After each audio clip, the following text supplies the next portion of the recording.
teoria, uma organização não governamental, conhecida como ONG, surge como um elemento positivo e de auxílio. Porém, o cenário atual é um tanto complexo, já que o conceito se perde em interesses particulares, corrupção e principalmente ideologias que às vezes deturpam a boa intenção original. Hoje vamos falar sobre uma experiência fascinante com um convidado especial que viveu numa organização não governamental, uma ONG internacional, e vai contar para nós o que ele viu lá dentro. Assista agora A Força do Agro com Joyce Maffezoni. Rodrigo Moraes, consultor político. Seja bem-vindo, Rodrigo. Muito obrigado, Joyce. Obrigado pelo convite. É um prazer estar aqui com você. As organizações não governamentais, as tais ONGs, dizem defender o meio ambiente, mas as denúncias sobre seus verdadeiros objetivos aumentam cada vez mais. Greenpeace, WWF, ISA e outras tantas estrangeiras financiadas com recursos internacionais que atuam no Brasil sob o pretexto de proteção ambiental. Rodrigo, você trabalhou em uma organização, você trabalhou numa ONG lá fora, né? E vamos contar aqui, com base na tua experiência nessa ONG, que é melhor a gente não falar qual foi, por questão óbvia, né? Como foi a tua experiência nessa ONG? Olha, eu pude observar de perto tudo isso que se diz sobre as ONGs como ferramentas, como armas de dominação geopolítica. Nessa ONG especificamente, eu fui enviado, à época, para Moçambique, e eu tive a oportunidade de passar, inclusive, por situações onde ficou claro que as ONGs, essas grandes ONGs internacionais, obviamente é importante lembrar disso, porque nós temos muitas organizações locais que, de fato, se voltam ao desenvolvimento, à defesa de grupos que precisam de atenção especial, organizações, inclusive, comunitárias, né, para desenvolver e melhorar a vida das comunidades. Mas as grandes ONGs internacionais, Joyce, são ferramentas de dominação geopolítica. Desde a sua origem, ou pelo menos a partir dos anos 50, 60, no Brasil, na América Latina, na África, né? Vamos lembrar que lá nos anos 50, um grande político americano disse uma frase muito célebre, importante: não podemos permitir um novo Japão ao sul do Equador. Então essas ONGs servem a esse propósito, primeiro, de bloquear, de segurar o desenvolvimento de países como principalmente o grande país da América Latina, sendo o Brasil, servem para impedir esse desenvolvimento. Então, eu tive a oportunidade de ver isso de perto, quer dizer, mantenha certas comunidades como que cristalizadas, né, santuarizadas, não vamos mexer, não deixem com que eles se desenvolvam, então, deixem que eles são obrigados a morar em taperas de palhas, vestirem palhas. Eu vi isso presencialmente na África, principalmente comunidades em ilhas, para os cruzeiros passarem e os europeus, americanos tirarem foto dos selvagens. E eu tive uma situação, inclusive, que colocou a minha vida em risco, porque eu entrei numa dessas comunidades.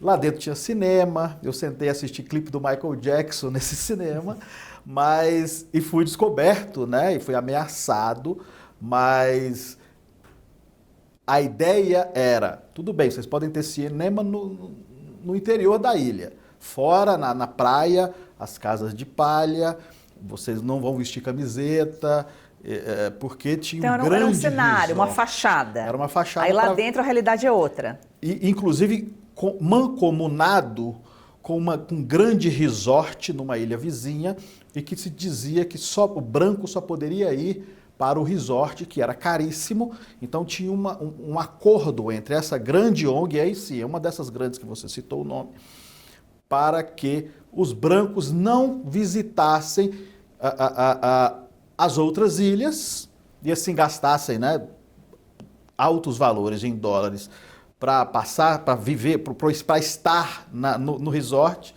E ao mesmo tempo eles falavam para as comunidades ribeirinhas, as comunidades da ilha, de que o branco que entrasse ali, queria matar criança, ia cortar a cabeça de criança para pescar tubarão, quer dizer, eles aterrorizavam as comunidades para não permitir, então, que alguém como eu, que era um profissional, entrasse ali.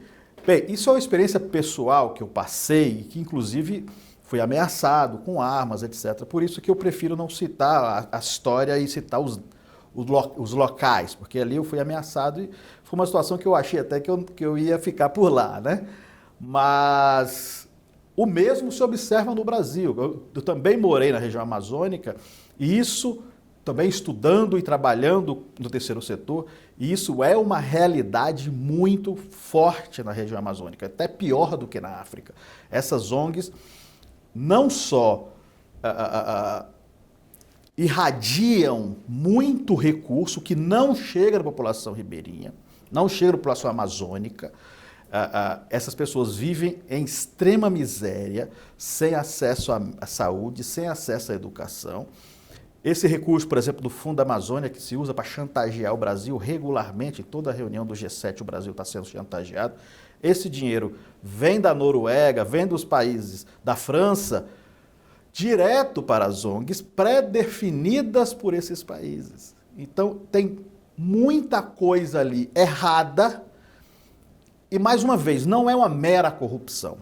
Isso é uma ferramenta de dominação geopolítica dos países como Estados Unidos e Europa, né, União Europeia, para impedir, para cercear o desenvolvimento, principalmente da região mais rica do mundo, a Amazônia, e talvez essa seja a nossa maldição geopolítica, Joyce. A Amazônia é a região mais rica do mundo e a população que ali está, que tem os direitos de estar ali, é a população mais pobre do Brasil. Vive na miséria. Agora, diferentemente da África, dessa experiência que você viu lá, que eles... é um cenário, aquela miséria, na Amazônia a gente sabe que não, infelizmente, é a realidade daquela população que vive lá na miséria. Quanto mais miserável for, mais interessante para as ONGs, porque elas não querem realmente promover o desenvolvimento, tanto que a região mais rica do país, uma das mais ricas do mundo, não cresce, não se desenvolve. Perfeito. E quando alguém ameaça promover o desenvolvimento, é podado, Perfeito. É calado pelas ONGs, por esses dinheiros internacionais. E essas ONGs são financiadas por esses recursos e tem ligação com a nova ordem mundial, né, Rodrigo?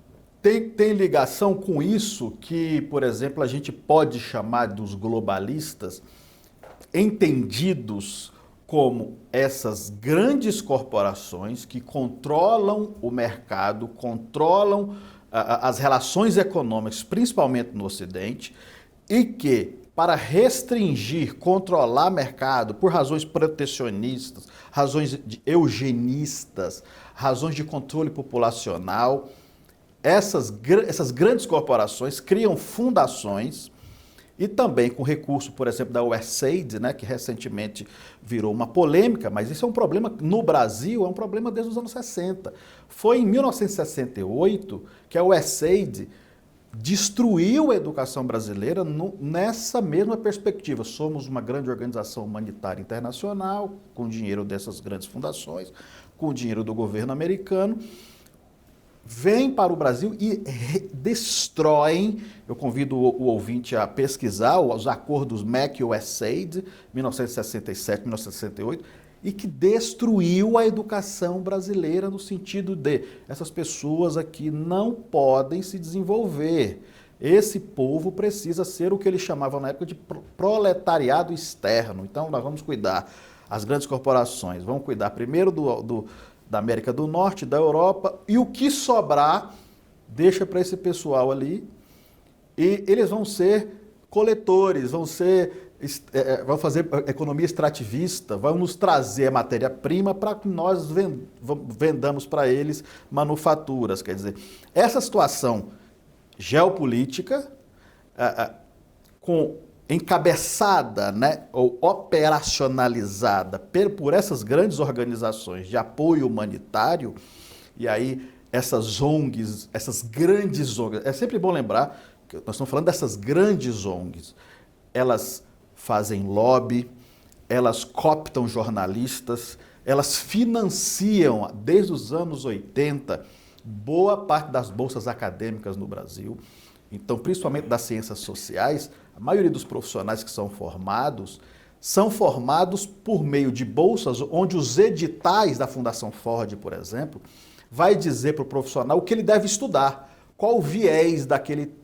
eu quero estudar poesia de Cecília Meirelles. Tá, mas você vai estudar sobre esse viés ambientalista ou esse viés feminista, quer dizer, essas fundações elas serviram como um grande volume de recurso para impor as agendas identitárias, dentre elas a agenda ambientalista. Agora, eu gosto muito da sua pergunta porque isso fica muito claro quando nós falamos do ambientalismo, porque a gente tem muita facilidade de ver isso no movimento negro, no feminismo, né? Mas a gente tem dificuldade de perceber essa relação econômica no movimento ambientalista. E opera na dinâmica da falsa dicotomia. Quer dizer, você é obrigado a escolher um lado. Você é a favor do progresso ou a favor do meio ambiente? Essa falsa dicotomia que é imposta no Brasil entre políticos, entre especialistas, entre estudantes, entre jornalistas, quer dizer, quem produz o conhecimento, quem dissemina a informação, quem convence, né? Quem conduz a opinião pública, essa falsa dicotomia, como o nome já diz, é uma falsa dicotomia. Porque é perfeitamente possível o progresso com a preservação do meio ambiente. E eles querem dizer que se crescer, acaba com o meio ambiente, e é mentira. E geralmente eles defendem o meio ambiente e são contra o agro. Por quê? Porque o agro é progresso, o agro é desenvolvimento. Perfeito. Então o agro se torna vilão dessas ONGs justamente porque ele promove emprego, ele gera renda, ele promove o desenvolvimento daquela região e do país. A cidade só existe porque o agro existe devido ao campo, e essa é uma situação antiga, como você bem colocou, lá dos anos 60. E o que fazer? Não é CPI, não é CPMI, não é vontade política que vai acabar, porque quem tenta acabar com esse roubo da nossa soberania é comprado, é calado com dinheiro. Perfeito. Eles operam na dinâmica, que até você está usando a expressão porta giratória, dessas grandes ONGs com os grandes técnicos do funcionalismo público. Então, funcionários do ICMBio, por exemplo, do IBAMA, pegam licenças e para darem consultorias para essas ONGs, ganhando salários enormes, depois voltam para o serviço público já enviesados e como agentes locais desse entreguismo. A palavra é pirataria. O que as ONGs estão aqui, essas grandes ONGs, para tranquilizar, é como uma espécie de droga, de tranquilizante sobre o povo brasileiro, tranquilizar para nos roubar. Não é outra palavra. Eles são piratas estrangeiros e o povo brasileiro, no sono eterno, no berço esplêndido, tem a percepção de que não, eles estão ali para proteger o meio ambiente. É possível desenvolver a Amazônia sem destruir a floresta.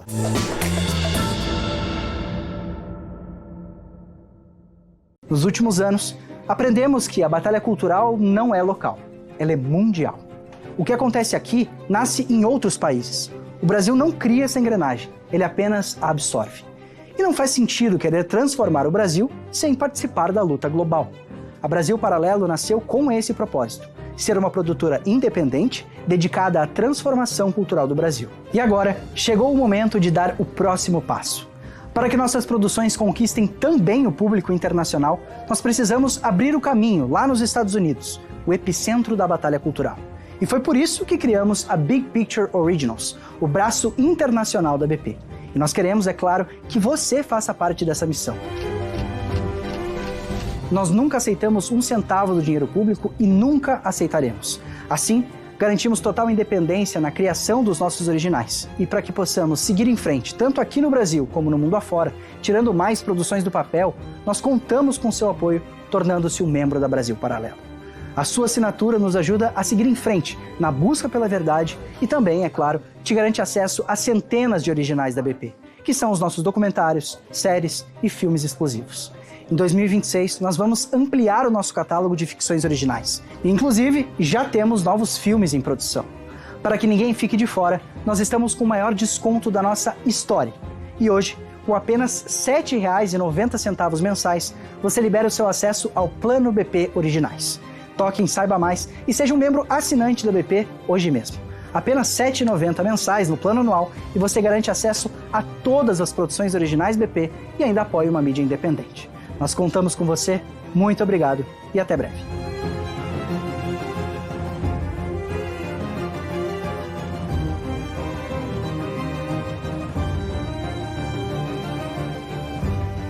Nem todo mundo tem familiaridade com o digital, mas todo brasileiro tem direito de saber o que está acontecendo de verdade. Vem aí a Oeste TV. Assine a Oeste. Faça parte dessa história. Para apoiar mais este projeto da Oeste, faça sua assinatura com até 20% de desconto, com pagamento em até 8 vezes sem juros. Você pode assinar pelo site revistaoeste.com/assine ou pelo 0800 580 2020. Assine agora, nossa equipe está de prontidão aguardando você. Assine já!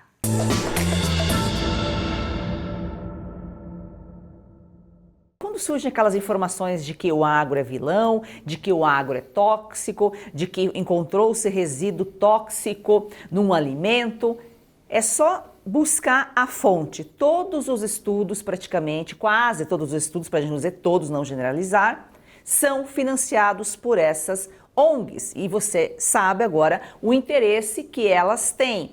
Por exemplo, o Greenpeace. A gente sempre encontra na Avenida Paulista aquelas pessoas com camiseta do Greenpeace pedindo doação e tal. Só fachada, porque é uma ONG milionária, está enfrentando problemas aí nos Estados Unidos, né? Com dívidas, com denúncias. O próprio fundador da Greenpeace, quando ele viu que o interesse se perdeu, ele mesmo saiu.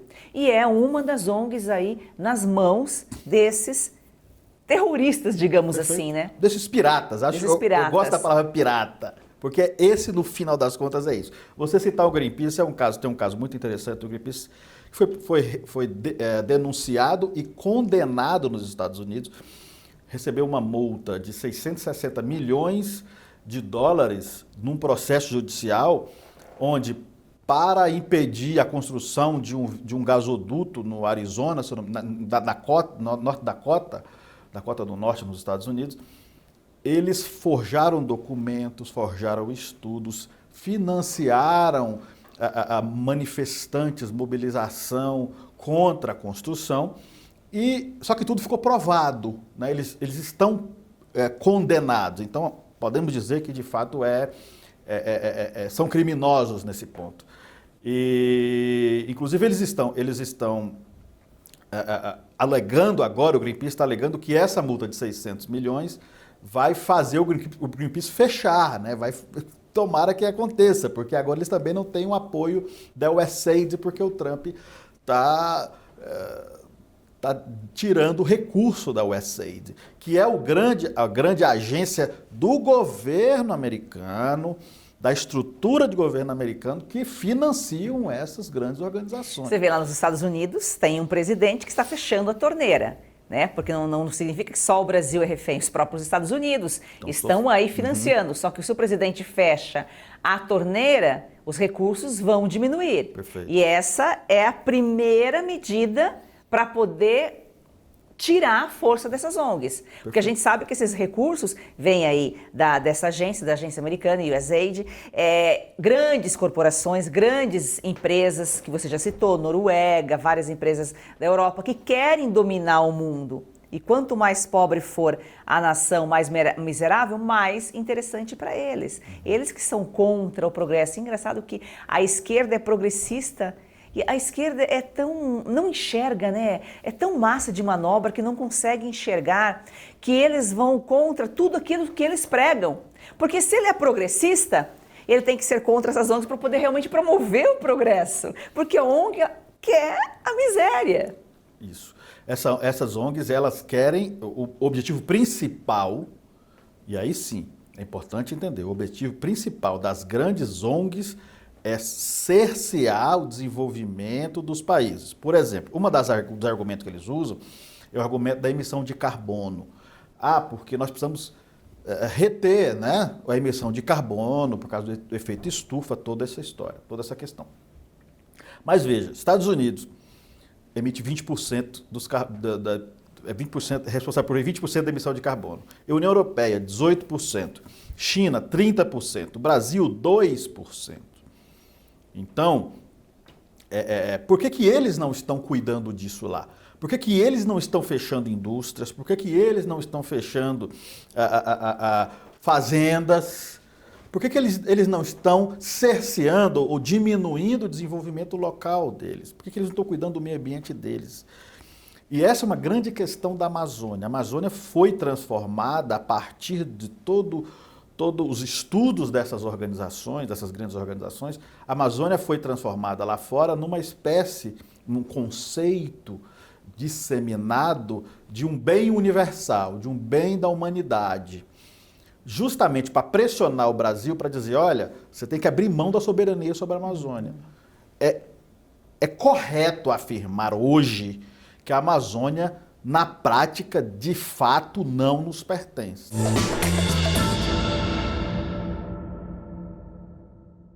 Você já perdeu as contas de quantos comprimidos toma por dia para tentar aliviar suas dores? Cansado dos efeitos colaterais que isso causa no seu corpo? Como dor nas juntas, nas costas, nas pernas, dor para levantar, até para dormir. A verdade é uma só, você merece se sentir bem de novo e isso é possível. Com certeza, é isso mesmo. A Vitae Gold traz para você um produto completo de verdade. O Vitae 7 em 1 é uma fórmula com 7 ativos mais indicados por especialistas, agora em apenas 2 cápsulas por dia. Chega de tantos remédios, mais praticidade, mais saúde e menos dor. É isso aí, imagina só, fortalecer os seus ossos, reduzir as inflamações, proteger os seus músculos e cartilagens, recuperar a disposição e ainda reforçar a sua imunidade. Tudo isso com uma fórmula natural, com comprovação científica que age de verdade onde a dor começa. E a nossa querida Lucinha Lins já incluiu o Vitae 7 em 1 na rotina. Vamos ver o que ela conta pra gente.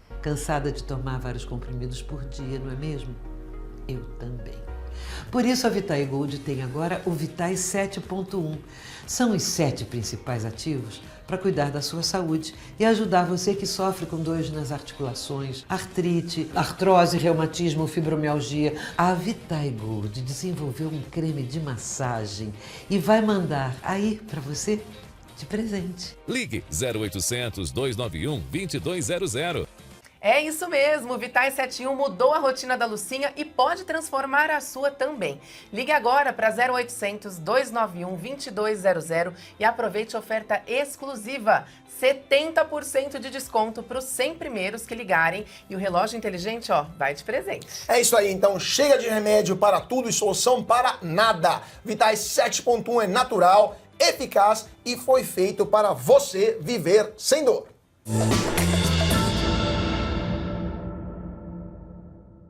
A gente fica se perguntando o que fazer depois de tantos anos, né? O Aldo Rebelo sempre fala isso, sempre falou. Às vezes ele era até tido meio como louco quando ele começou a falar em nova ordem mundial, em perder a soberania. Tem gente que fala, nossa, esse papo de novo de ONG, esse papo de novo de soberania. Porque essa pessoa que está aí criticando, falando dessa forma, não mora naquela região, não tem noção do que está acontecendo. Está preocupado com o seu, em entrar em casa, ter o seu conforto e acabou. E só isso. Só que, olha, é uma luta longa, vai continuar, mas está cada vez mais próximo do objetivo deles. E é isso que as pessoas não estão enxergando, né? Perfeito. É preciso, como política de governo, de Estado no Brasil, é preciso e é urgente que se transforme a Amazônia em algo que valha mais em pé, viva, inteira, do que destruída. Para isso, há que se pensar num projeto de desenvolvimento específico para aquela região, valorizando essa que é a maior riqueza do mundo, valorizando essas peculiaridades da região, essa riqueza local, sem, é claro, destruir a Amazônia. Nós não precisamos derrubar a Amazônia. Quer dizer, isso vai demandar novas tecnologias, novos investimentos, novos conhecimentos, novas técnicas científicas, novos estudos científicos, novos especialistas. Mas antes disso chegar a existir, é preciso pensar sobre essa, é preciso mudar a perspectiva, mudar o paradigma. É preciso enxergar o povo daquela região, a região norte do Brasil. A região norte é eminentemente a região da Amazônia, né, Amazônia legal chamada, do Tocantins ao Acre, a Roraima.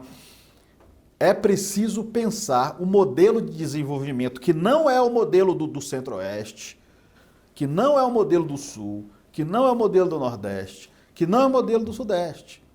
É preciso entender o Brasil com essas características locais. É como se nós estivéssemos sentados, ou vivêssemos num país que é 5 em 1.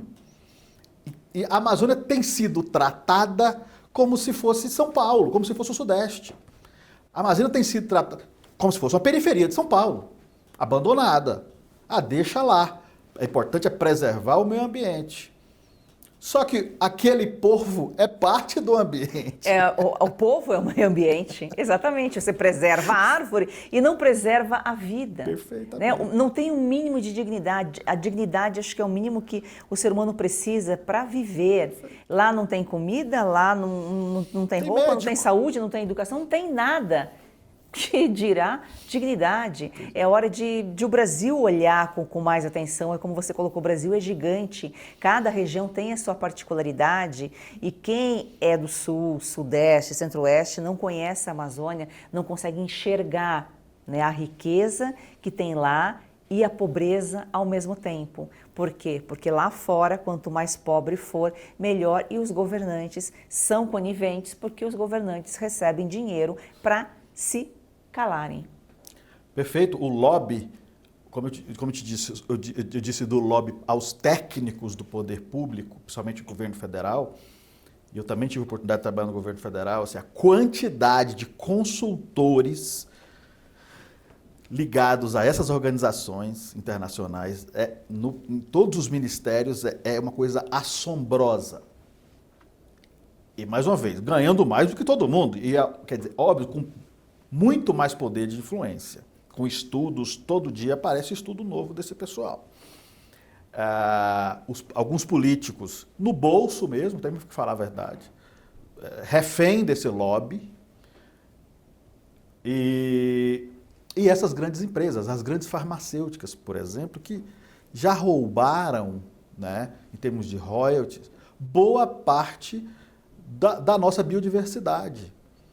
E Você agora, nunca fez campanha contra as farmacêuticas? Pois é. E agora que o mundo está vivendo nessa grande mudança de conjuntura geopolítica, onde aquele eixo de poder que começa nos anos 60 está em decadência, que é dos petrodólares, né? Complexo industrial bélico, aquilo que tinha o Oriente Médio como principal foco de exploração. Você botava uma guerra lá, mas não para vencer a guerra, mas para tirar petróleo. As Big Techs estão trazendo um novo tipo de complexo industrial, do qual a matéria-prima mais importante não é mais o óleo bruto, não é o petróleo, mas são os minerais raros. Então a Amazônia vai se tornar um alvo muito maior da sanha de pirataria desses grupos. E se nós não acordarmos urgentemente, e mais uma vez eu repito, com o pecado de me tornar repetitivo, é antes de tudo uma questão de conscientização, mas principalmente uma questão de concepção de um modelo de desenvolvimento personalizado para aquela região. Modelo de desenvolvimento que, sim, vamos tirar o nióbio. Vamos tirar a União. O mundo inteiro precisa disso. A China precisa, a Europa precisa, os Estados Unidos precisam. Todo mundo está precisando. Quem tem um data center, quem tem o seu próprio Vale do Silício, vai precisar disso. Agora, quem vai ficar com o recurso correspondente à extração disso na Amazônia? Quer dizer, eles levam o minério e levam o dinheiro.